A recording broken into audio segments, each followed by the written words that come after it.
সংসদের প্রথম অধিবেশন আজ। স্পিকার ডেপুটি স্পিকারকে শপথ পড়াবেন রাষ্ট্রপতি। বিরোধী দলের গঠনমূলক ভূমিকা প্রত্যাশা। ডেপুটি স্পিকার নিয়ে সরকারের প্রস্তাব আপাতত নাকচ জামায়াতের। বর্তমান রাষ্ট্রপতির সংসদে ভাষণের অধিকার নেই বললেন বিরোধী দলের উপনেতা। 13 দিনে গড়ালো মধ্যপ্রাচ্যের যুদ্ধ। পানির নিচ থেকে ক্ষেপণাস্ত্র ছোড়ার হুমকি ইরানের। ইসরায়েলকে লক্ষ্য করে লেবাননের 100 রকেট নিক্ষেপ। এবং ঈদ ঘিরে রূপগঞ্জের জামদানি পল্লীতে ব্যস্ততা। 150 কোটি টাকার শাড়ি বিক্রির আশা বিসিকের। ন্যায্য মজুরি না পাওয়ার অভিযোগ কারিগরদের।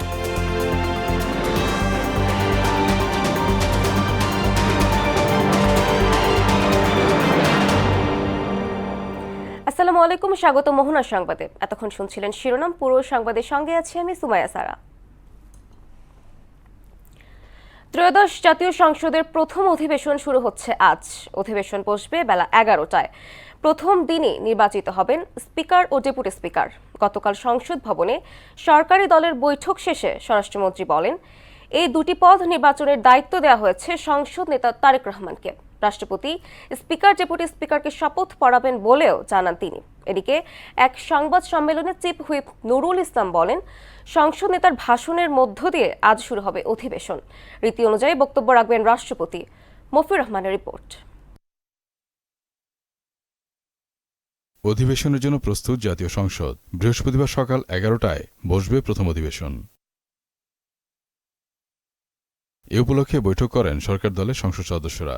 এতে সভাপতিত্ব করেন সংসদ নেতা ও প্রধানমন্ত্রী তারেক রহমান।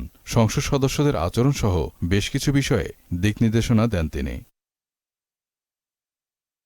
সভা শেষে গণমাধ্যমের মুখোমুখি হন সরকারি দলের সিনিয়র সদস্যরা।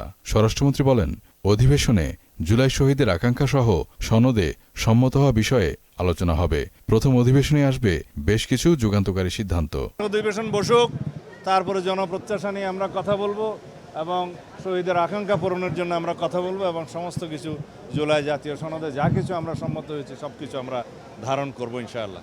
এদিকে এক সংবাদ সম্মেলনে জাতীয় সংসদের চিফ হুইপ বলেন, স্পিকারের চেয়ার খালি রেখে অধিবেশন শুরু হবে। সংসদ নেতা একজন সভাপতির নাম প্রস্তাব করবেন। এরপর স্পিকার ডেপুটি স্পিকার নির্বাচিত করা হবে। পুরনো স্পিকার নাই, ডেপুটি স্পিকার নাই, আমরা সংসদে একটা খালি চেয়ার দিয়ে শুরু করব। একজন কোরআন তেলাওয়াত করবেন, মাননীয় প্রধানমন্ত্রী আমাদের সংসদ নেতা তিনি ঘোষণা করবেন এই সভার সভাপতিত্ব করার জন্য। স্পিকার এবং ডেপুটি স্পিকার নির্বাচনের ক্ষেত্রে আমরা সংসদ নেতাকে দায়িত্ব দিয়েছি, সিদ্ধান্তটা তিনিই দেবেন। এক প্রশ্নের জবাবে তিনি বলেন, বিরোধী দল থেকে ডেপুটি স্পিকার চেয়ে প্রস্তাব দেওয়া হয়েছে, কিন্তু এ বিষয়ে তারা কোনো সাড়া দেয়নি। মাননীয় প্রধানমন্ত্রী অত্যন্ত উদারতা দেখিয়ে তিনি এই প্রস্তাবটা দিয়েছিলেন। তো এই ব্যাপারে আমরা এখনো পজিটিভ কোনো রেসপন্স পাইনি। রেসপন্স পেলে সেই অনুযায়ী ব্যবস্থা করব। মফির রহমান, মোহনা সংবাদ, ঢাকা। ডেপুটি স্পিকারের বিষয়ে সরকারের প্রস্তাব আপাতত নাকচ করল জামায়াত ইসলামী। বুধবার সংসদ ভবনে 11 দলের সংসদীয় বৈঠক শেষে দলটির নেতারা বলেন, জুলাই সনদের প্রশ্নটি আগে নিষ্পত্তি হতে হবে, তারপরই ডেপুটি স্পিকারের পদ গ্রহণের বিষয়ে সিদ্ধান্ত নেবে জামায়াত সহ 11 দল। এদিকে সংসদের রাষ্ট্রপতি মোহাম্মদ শাহাবুদ্দিনের বক্তব্য দেওয়ার অধিকার নেই বলে মন্তব্য করেছেন বিরোধী দলীয় উপনেতা আব্দুল্লাহ মোহাম্মদ তাহের। আরও জানাচ্ছেন শামীমুজ্জামান চৌধুরী। ত্রয়োদশ জাতীয় সংসদ নির্বাচনের পর প্রথম অধিবেশন বসছে বৃহস্পতিবার। আগের দিন সংসদ ভবনে যান জামাত, এনসিপি সহ বিরোধী দলীয় সংসদ সদস্যরা। বিরোধী দলের সভাকক্ষে বৈঠকে বসেন তারা। সভাপতিত্ব করেন জামাত আমির এবং বিরোধী দলীয় নেতা ডাক্তার শফিকুর রহমান। পরে জামাত নেতারা বলেন, অধিবেশনে ডেপুটি স্পিকারের বিষয়ে আলোচনা হয়েছে। বিরোধী দল এই পদটি এখনই নিতে চায় না, কারণ ডেপুটি স্পিকারের বিষয়টি জুলাই চার্টারের সঙ্গে সংশ্লিষ্ট। এই প্রসঙ্গ এখনই প্রাসঙ্গিক নয়। সেশন শুরু হবে, জুলাই চার্টার নিয়ে আলোচনা হবে, সংস্কার নিয়ে আলোচনা হবে, সংবিধান সংস্কার পরিষদ নিয়ে আলোচনা হবে। Leader of the opposition will decide. আমাদের পার্লামেন্টারি মেম্বারদের। জামাতের নায়েবে আমির এবং বিরোধী দলীয় উপনেতা সৈয়দ আব্দুল্লাহ মোহাম্মদ তাহের বলেন, অধিবেশনে এই রাষ্ট্রপতির ভাষণ দেওয়ার কোনো অধিকার নেই। আমরা মনে করি রাষ্ট্রপতির ভাষণ দেওয়ার কোনো অধিকার নাই। স্বৈরাচারের দোসর বিএনপি কেন যে তাকে দিয়ে সব ভাষণ দেওয়াচ্ছে এটা আমাদের কাছে পরিষ্কার নয়। তো এই বিষয়ে আমরা কিছু সিদ্ধান্ত নিয়েছি, সেটা আপনারা কালকে জানবেন। এ সময় বিরোধী দলীয় চিফ হুইপ নাহিদ ইসলাম জানান, সংসদ অধিবেশনে তাদের ভূমিকা কি হবে তা নিয়ে বিস্তারিত আলোচনা হয়েছে। আগামীকালকের স্পিকার নির্বাচনের কথা, নির্বাচন হওয়ার কথা, ডেপুটি স্পিকার নির্বাচন হওয়ার কথা, এই বিষয়গুলো আলোচনা হয়েছে। এখানে আমাদের ভূমিকা কি থাকবে, সংবিধান সংস্কার পরিষদ শপথ যেহেতু আমরা নিয়েছি সংবিধান সংস্কার পরিষদের সদস্য হিসেবে, সরকারি দল নেয়নি, আমাদের একটা দাবি আছে যাতে সংবিধান সংস্কার পরিষদের শপথ নেওয়া এবং এই সংসদটাকে সংবিধান সংস্কার পরিষদ হিসেবে কার্যকর করা। সংসদকে জনগণের জন্য কার্যকর করার প্রত্যয় ব্যক্ত করেন বিরোধী দলের নেতারা। আগামীকালকে ভূমিকা কি থাকবে এই বিষয়গুলো নিয়ে শামীমুজ্জামান চৌধুরী, মোহনা সংবাদ, ঢাকা। ডেঙ্গু ও চিকুনগুনিয়া প্রতিরোধে দেশবাসীকে সচেতনতা ও পরিচ্ছন্নতার আহ্বান জানিয়েছেন প্রধানমন্ত্রী তারেক রহমান। তিনি বলেন, সচেতন হলে ডেঙ্গু কিংবা চিকুনগুনিয়া থেকে নিজেদের রক্ষা করা সম্ভব। বুধবার দেশবাসীর উদ্দেশ্যে দেওয়া ভিডিও বার্তায় সরকার প্রধান জানান, ডেঙ্গু থেকে রক্ষা পাওয়ার জন্য আগে থেকেই সকল প্রতিকারমূলক পদক্ষেপ গ্রহণ করা জরুরি। পাশাপাশি জনগণকে সঙ্গে নিয়ে প্রতি শনিবার নিজ নিজ বসত বাড়ি এবং আশেপাশের এলাকায় পরিচ্ছন্নতা অভিযান পরিচালনা করতে সংসদ সদস্য সহ সর্বস্তরের জনপ্রতিনিধিদের প্রতি আহ্বান জানান প্রধানমন্ত্রী। মধ্যপ্রাচ্যে জ্বলছে অশান্তির আগুন। তেল আবিবের দিকে 100 যোগে 100টি রকেট ছুড়েছে লেবাননের সশস্ত্র গোষ্ঠী। এই তথ্য নিশ্চিত করেছে ইসরায়েলের সামরিক বাহিনী। এদিকে ইরান বলছে তাদের কাছে এমন ক্ষেপণাস্ত্র আছে যা পানির নিচ থেকে উৎক্ষেপণযোগ্য। সেগুলো আগামী কয়েকদিনের মধ্যে ব্যবহার করা হতে পারে। বিস্তারিত প্রিয়াঙ্কা নিতুর প্রতিবেদনে।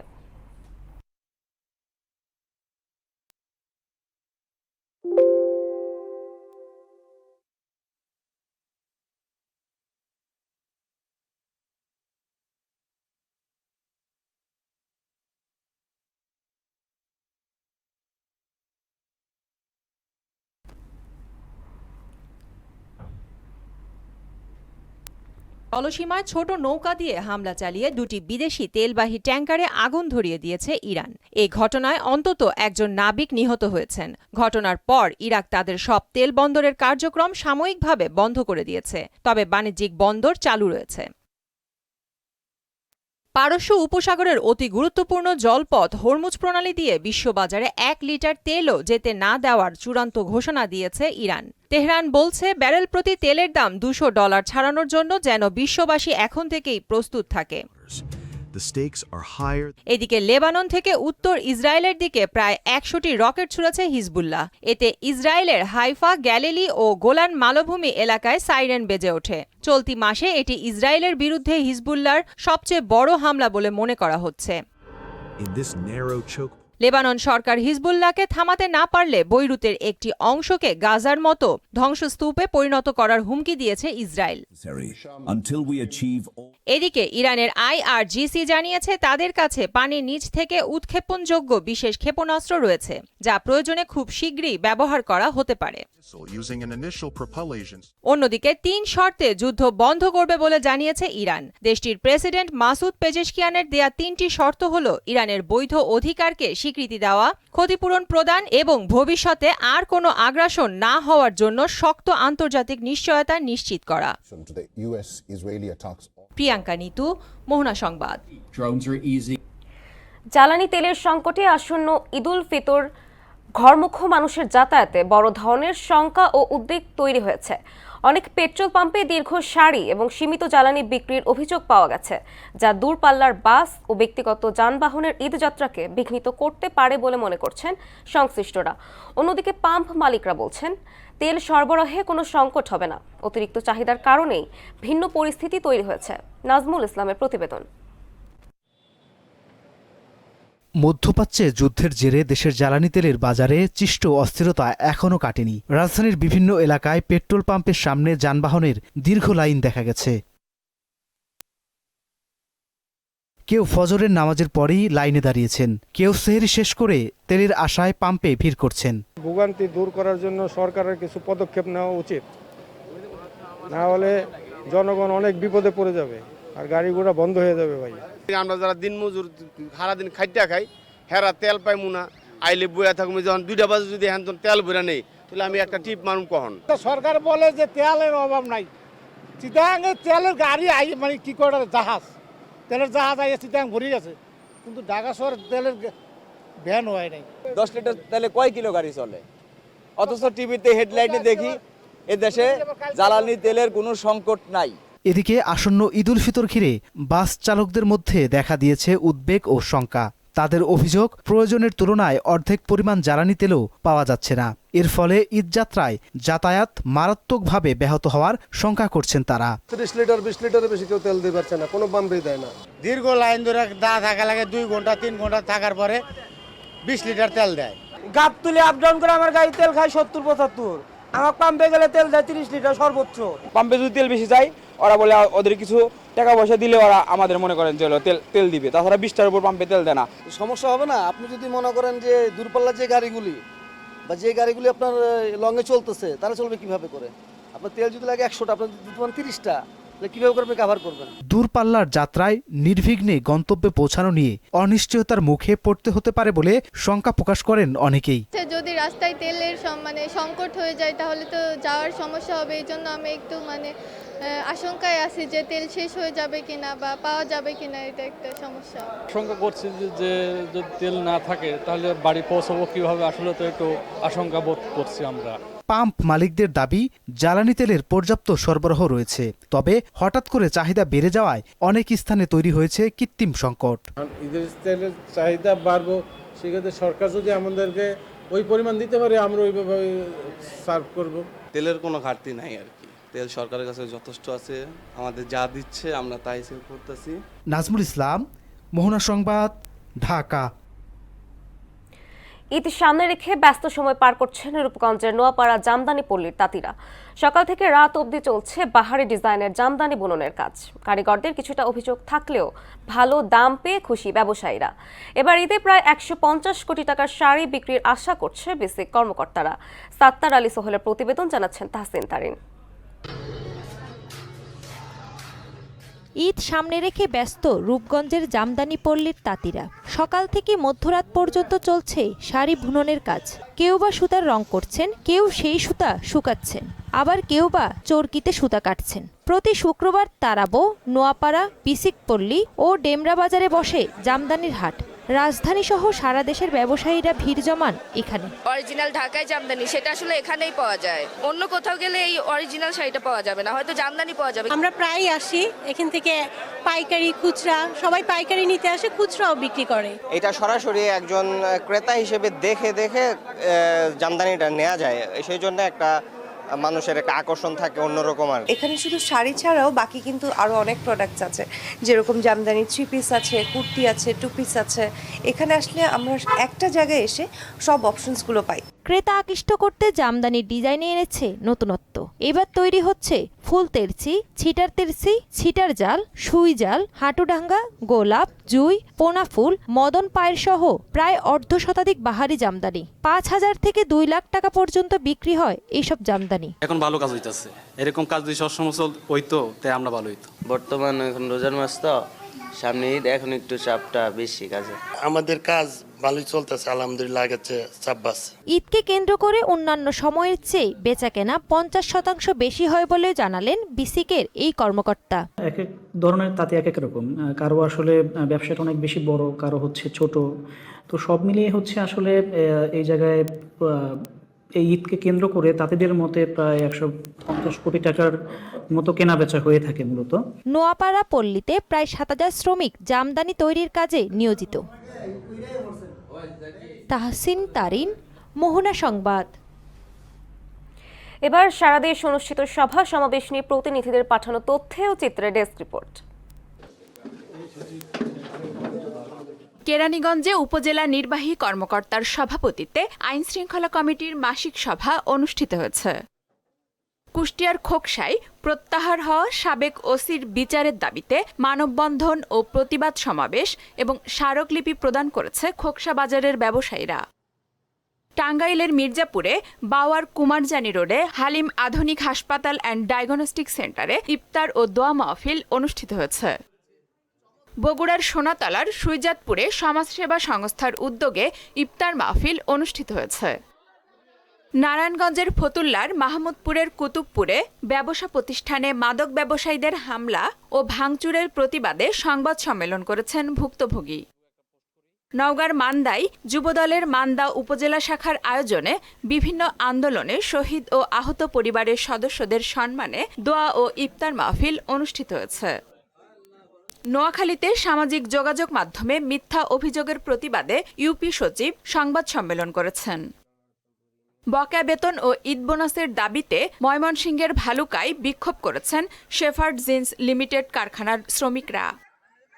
রাজবাড়ীর দৌলদিয়ায় নৌপথে শৃঙ্খলা ও নিরাপত্তা নিশ্চিত করতে দৌলতদিয়া নৌ পুলিশের মতবিনিময় সভা অনুষ্ঠিত হয়েছে।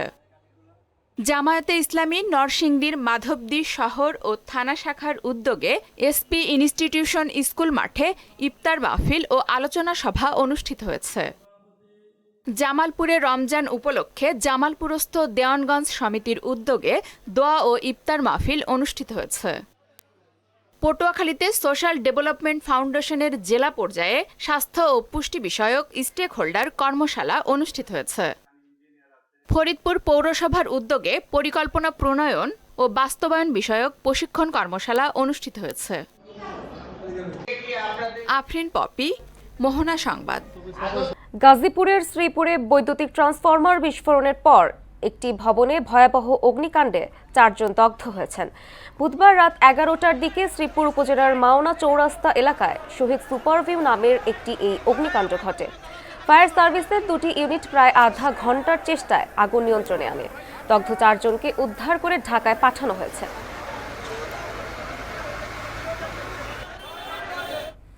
ঈদকে সামনে রেখে অস্বাস্থ্যকর পরিবেশে ভেজাল লাচ্ছা সেমাই তৈরির ধুম পড়েছে চাঁদপুরে। ক্ষতিকর উপকরণ দিয়ে তৈরি এসব সেমাই যাচ্ছে পার্শ্ববর্তী বিভিন্ন জেলা উপজেলায়। চিকিৎসকরা বলছেন, এই ধরনের সেমায়ে চরম স্বাস্থ্য ঝুঁকির সম্ভাবনা থাকে, হতে পারে ক্যান্সারের মতো রোগও। রফিকুল ইসলাম বাবুর প্রতিবেদন জানাচ্ছেন মাহমুদা আক্তার। ঈদ সামনে রেখে চাঁদপুরের বিভিন্ন কারখানায় অস্বাস্থ্যকর ও নোংরা পরিবেশে তৈরি হচ্ছে লাচ্ছা সেমাই। শ্রমিকদের অনেকেই হাত মুখে কোনো সুরক্ষা সামগ্রী ব্যবহার করছেন না। ডালডার উপরে ভাসছে তেলাপোকা। মেঝেতে ময়লা আবর্জনার পাশেই তৈরি করা সেমাই শুকানো হচ্ছে খোলা অবস্থায়। সেমাই কারখানাগুলোতে নিয়মিত মনিটরিং করা সহ কয়েকটি প্রতিষ্ঠানকে জরিমানা করা হয়েছে জানিয়ে অভিযান অব্যাহত আছে বলে জানান ভোক্তা অধিকার সংরক্ষণের এই অধিদপ্তরের কর্মকর্তা। পবিত্র ঈদ উল ফিতর উপলক্ষে আমাদের যে সেমাইয়ের কারখানাগুলো রয়েছে সেগুলো আমরা মনিটরিং নিয়মিত করতেছি। পাশাপাশি আমরা কিছু অস্বাস্থ্যকর পরিবেশ এবং লাইসেন্সবিহীনভাবে সেমাইয়ের উৎপাদনের প্রমাণ পেয়েছি এবং কিছু কিছু ক্ষেত্রে আমরা দেখেছি যে তেলাপোকা পর্যন্ত এই খামির যে সেমাইয়ের যে খামিরটা থাকে সেখানে পড়ে থাকতে দেখেছি। তো আমরা ইতিমধ্যে কয়েকটা প্রতিষ্ঠানকে আইনের আওতায় এনেছি, তাদেরকে জরিমানা করা হয়েছে। এসব সেমাই খেলে নানা রোগ সহ হতে পারে ক্যান্সারও বলে মত দেন এই স্বাস্থ্য বিশেষজ্ঞ। এই অস্বাস্থ্যকর পরিবেশে তৈরি সেমাই খেলে যেটা হতে পারে, প্রথমত পানিবাহিত রোগগুলি, যেমন আমাশয় হতে পারে, ডায়রিয়া হতে পারে, কলেরা হতে পারে, টাইফয়েড হতে পারে, জন্ডিস হতে পারে, এগুলি অত প্রাথমিকভাবে হতে পারে। তারপর দীর্ঘমেয়াদে খেলে দেখা যায় যে ক্যান্সারের ঝুঁকিও থাকবে যদি সেটা স্বাস্থ্যসম্মত কোনো রং বা ফুড ম্যাটেরিয়ালস ব্যবহার না করা হয়ে থাকে। দ্রুত এসব কারখানা বন্ধে প্রয়োজনীয় ব্যবস্থা নেবে প্রশাসন, দাবি সবার। মাহমুদা আক্তার, মোহনা সংবাদ। আমের রাজধানী চাঁপাইনবাবগঞ্জে অনুকূল আবহাওয়ায় এবার স্ট্রবেরির বাম্পার ফলন হয়েছে। এখানকার উৎপাদিত স্ট্রবেরির জেলার চাহিদা মিটিয়ে সরবরাহ করা হচ্ছে ঢাকা সহ বিভিন্ন অঞ্চলে। কৃষকরা বলছেন, সরকারি সহায়তা পেলে আগামীতে স্ট্রবেরি চাষ আরও বাড়বে। চাষিদের উদ্বুদ্ধ করতে বিভিন্ন পরামর্শ দিচ্ছে কৃষি বিভাগ। শহীদুল ইসলামের প্রতিবেদন জানাচ্ছেন মাহমুদা আক্তার। স্ট্রবেরি দেশীয় ফল না হলেও চাষ করে সফলতা পাচ্ছেন চাঁপাইনবাবগঞ্জের কৃষকরা। লাভজনক হওয়ায় জেলায় দিন দিন বাড়ছে এর চাষ। লাভের আশা করছেন চাষিরা। উৎপাদিত স্ট্রবেরি রাজধানী ঢাকা সহ বিভিন্ন ফলের আড়তগুলোতে সরবরাহ করা হচ্ছে। বাজারে স্ট্রবেরির চাহিদা ভালো, ন্যায্য মূল্য পাওয়ায় খুশি বাগান মালিক ও চাষিরা।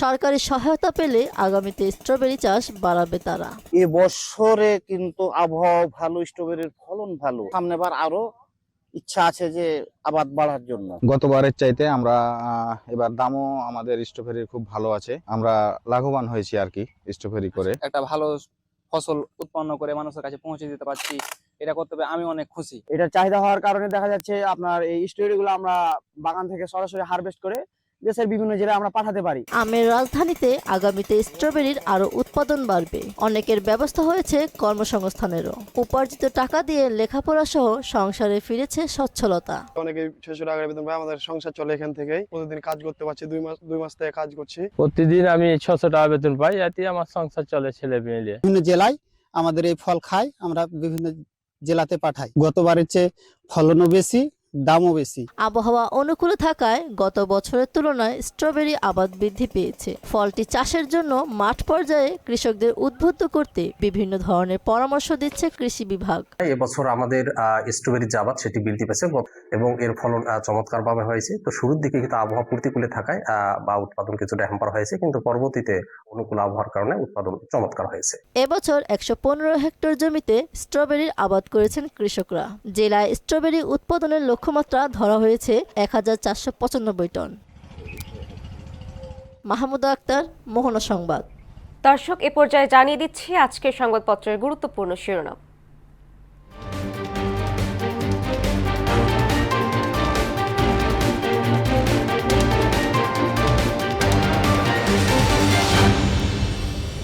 এ পর্যায়ে প্রথমে আমার হাতে রয়েছে প্রথম আলো।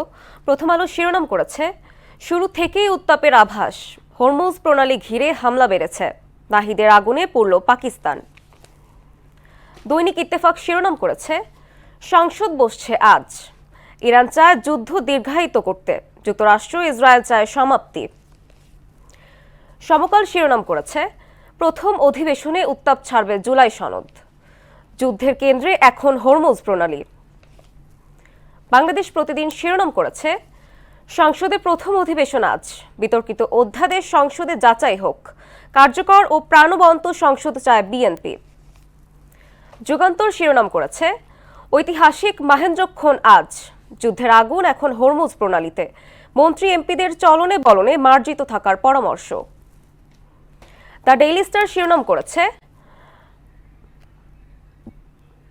With high hopes 13th parliament goes into session, Dhaka 6 as waiver to buy Russian oil। এই ছিল সংবাদপত্রের গুরুত্বপূর্ণ শিরোনাম। শেষ করব মোহনা সংবাদ, যাবার আগে শিরোনামগুলো আরও একবার।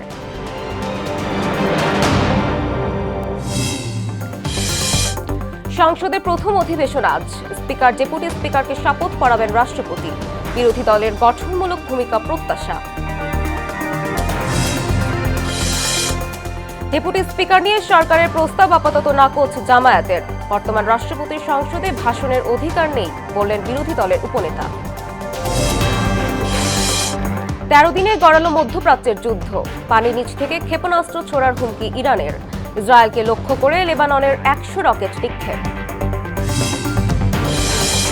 এবং ঈদ ঘিরে রূপগঞ্জের জামদানি পল্লীতে ব্যস্ততা, 150 কোটি টাকার শাড়ি বিক্রির আশা বিসিকের, ন্যায্য মজুরি না পাওয়ার অভিযোগ কারিগরদের।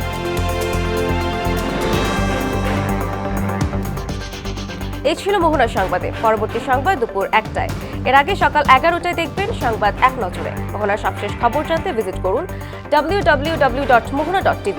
সংবাদ দেখতে পারেন ফেসবুক, ইউটিউবেও। এতক্ষণ সঙ্গে থাকার জন্য ধন্যবাদ।